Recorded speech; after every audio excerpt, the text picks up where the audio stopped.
what does this sort of rise in Green strength in local elections tell us about how the electorate are now behaving and thinking?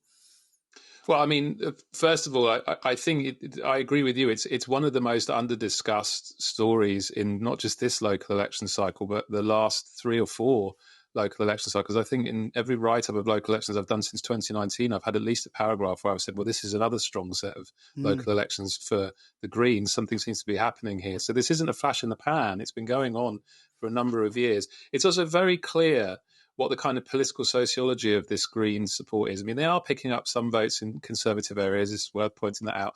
But, you know, they do best in Labour areas, they do best in graduate areas, they do best in Remain areas, they do best in urban areas. We can see what this is. It's a challenge to Labour on its progressive left flank.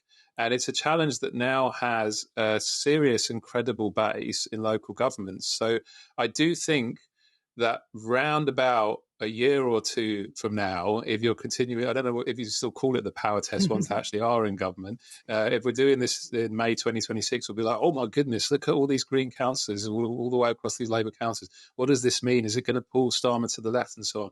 And there'll be a lot of people who've ignored this in parts of the press who are getting very, very worked up about reform. Who'll be like, oh my God, what's happened here? This is new. But it's not actually. It's been going on for a while.